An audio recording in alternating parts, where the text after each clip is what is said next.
Texans had their second practice in Ohio today. It doesn't sound like it went as well for the offense as it did yesterday. I'm sure Bobby Slowik will be asked about that. So let's listen in on some of my favorite questions and answers from the press conference today. And the first question was there frustration setting in from the offense today? Yeah, we were rolling pretty good yesterday.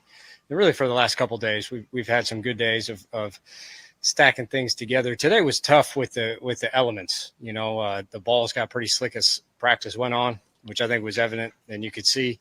But it's good training for us. Look, this theme is starting to emerge a little bit more often than I'd like. When I think about bad weather conditions, I don't like to think about a steady rain on a warm summer's day in Cleveland. But you go back to the Jets game last year, the offense could not run away from their own shadow. 2 days in camp in Houston where it was wet and rainy and nasty and slick, it wasn't good for the offense. I definitely flashed back to our game versus the Jets last year where when we stepped on the field, I could feel that the energy wasn't there. I don't like this when I think about a DeMeco Ryans football team. They played in San Francisco. It rains a fair amount in San Francisco, but I don't know. They don't have that many opportunities to play in wet, nasty conditions. So we're just gonna have to see over time if this is an actual thing or just random chance. It's not like the offense didn't struggle at other times last year. So I'm not being alarmist at this point. I'm an alarmist about too many other things in my life to be distracted by this. More Bobby Slowik. Next question, I believe, was what are the next steps you want to see out of young CJ Stroud, quarterback for the Houston Texans, in case you're new to football? Yes. A quarterback is the guy now. Same as everyone else. I just want to see him grow. Everybody has a whole lot that we could continue to get better at. We can continue to improve upon. And it could be something big that really affects the entire offense, or it could be something very small that's just for him individually.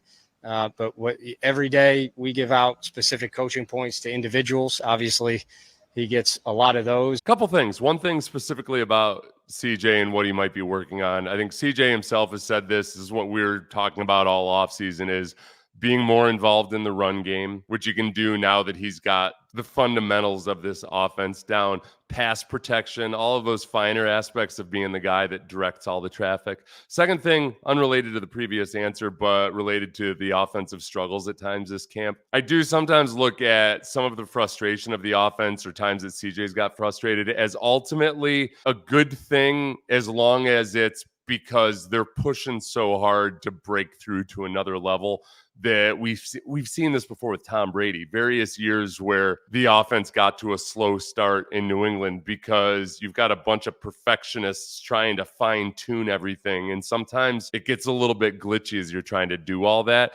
But it's only a good story if, you come out the other end and you figure it out. And I think that this staff and this talent is perfectly capable of doing that. And I'd almost be a little bit nervous right now if it was too easy for the offense, because that would mean that a lot of the improvements on defense didn't actually improve things all that much. And it would mean they're not trying to push their boundaries. So I'm not trying to take a Pollyanna view of this or anything, but it's not alarming to me that there's days where the offense has been frustrated. Well, this next one's an interesting question. How do you implement the changes you're trying to make in the offense without giving things away to the opponents or putting them on film in the preseason games and or Twitter videos that leak out? In training camp, you're not always going to be in a great position to do what you need to do. I'm not always going to script a great play call for CJ to go and throw to number one. I might intentionally script a play where he has to get all the way to last in the progression as an outlet. Like, we want it to be hard.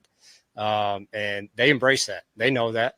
There's days it gets frustrating for all of us, and there's days where, we really are on our game and we go out and we perform like we believe we should, and we got to keep those. We got to get more consistent right now. That's what this is about. That's what scheme-wise, that usually takes off, evolves as we go through the season. As coaches, you're always talking about ideas. You kind of have a library as you go through the offseason. Oh, this is a good way to do this. This is a nice new little wrinkle. But training camp, you're focused in on this is what we need to do every week, no matter what we're doing schematically to go win a game. Okay, that's really interesting to me. Part of it is scheming and competing against the defense, but part of it is also working on what you need to work on. And as he's talking about making it difficult for the quarterback, making it so he has to get to his third read, I talked to a helicopter trainer once, a combat helicopter trainer, who was talking about all the work they do in the simulator. And he said something along the lines of like, I die 20 times a day in the simulator. We don't make it easy. You put people in the hardest possible situations so that when it's actual crunch time, you're prepared. And in some respects, sometimes it feels easier in real life than it does in the simulator. And I think in football especially, because you can't practice full speed to the ground tackling and everything, it is always just a simulation. You're constantly sparring, and sometimes you intentionally put yourself in a bad situation. So that also ties in with some of the frustration at times of the offense. I think there's times where, CJ or others might be getting frustrated, and that's intentional by Bobby Slowik. He's just a devious genius, this Bobby Slowik. Next question was about Blake Fisher.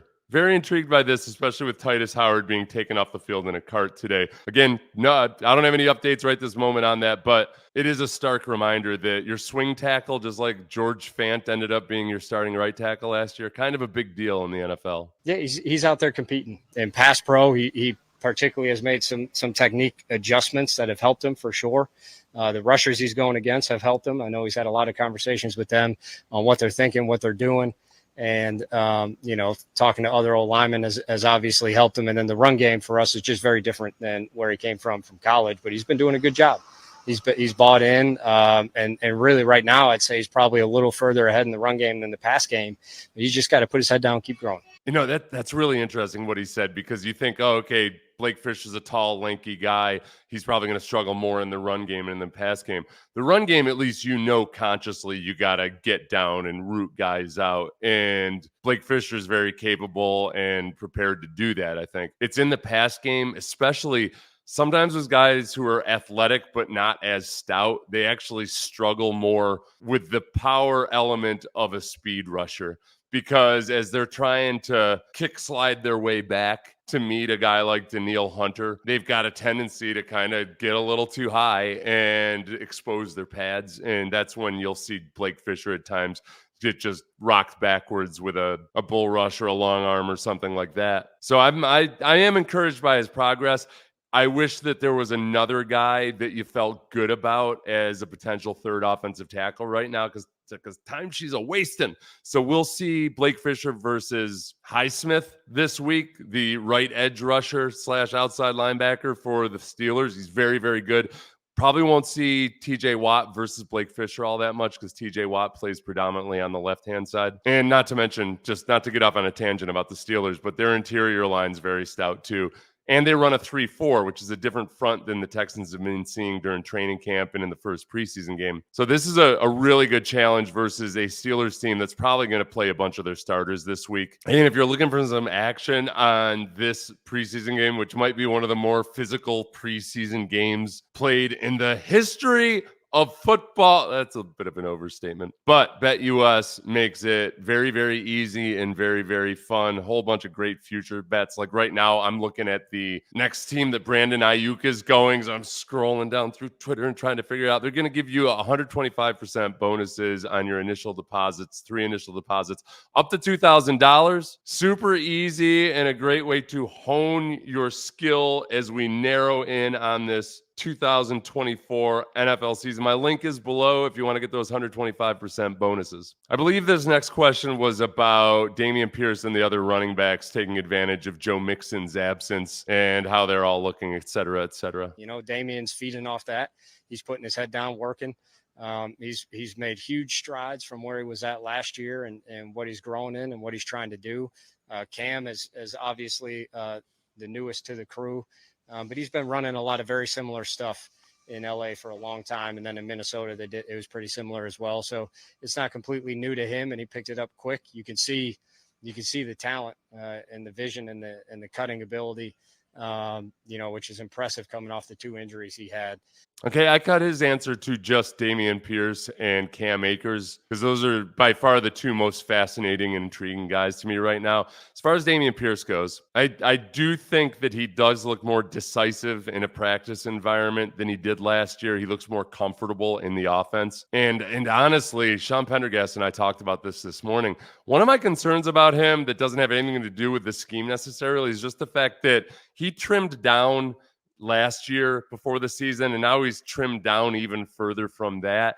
His superpower has been just bulldozing people and making them question their life choices and career decisions.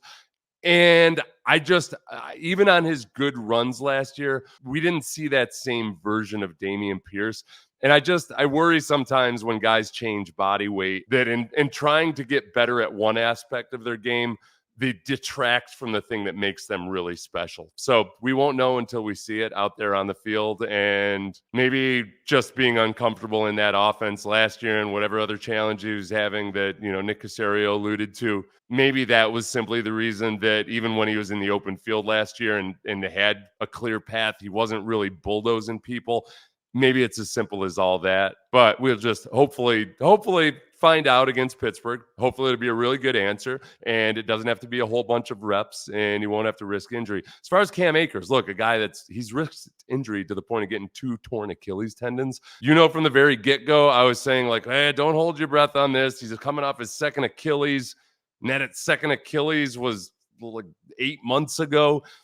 But he showed up at practice, and my God, he looks athletic. I never would guess, if you told me to go out to practice and guess who just had an Achilles tendon tear of week 9 last year, and it was his second Achilles tendon tear, I wouldn't guess Cam Akers. So I think his ability as a receiver, particularly maybe on third downs, that might get really, really interesting this year. I'm perfectly willing to be wrong about being too cautious with Cam Akers. Question was something along the lines of him scheming against Matt Burke, the defensive coordinator, in practice. What goes on with all that? Yeah, it's competitive. It's kind of all the way across the board. O-line, D-line, receivers, corners, tight ends, backers, backs, linebackers. Like those are pretty much all the positions. It's really competitive all the time. It always feels like it's a back and forth. The scheme wise with Burke and D'Amico, it kind of feels a little bit like who has a chalk last. He'll come out one day and we'll have some issues, and then we come out the next day and we have answers, and then it just endlessly cycles. But that's training camp. That's what makes it fun. That's what makes it competitive. That's what's really cool about just being able to hammer in and drill in your fundamentals. And that's really what training camp's about, is when you're on your fundamentals, it really, what D'Amico called, really doesn't matter. It's an old saying, whoever has the chalk last wins, because there's an answer for everything the other side does. But in practice, it gets dicey sometimes because guys do have to work on things. Like the offense is trying to work on some things, the defense is trying to work on other things. So you got to find that balance between scheming against each other, but also just like not sabotaging your own teammates' efforts. We had an offensive line coach in the early Texans days that used to accuse us of looking at the practice script when, in fact, the offensive line just sucked. And that's one of the reasons we suffered for so long, Texans fans.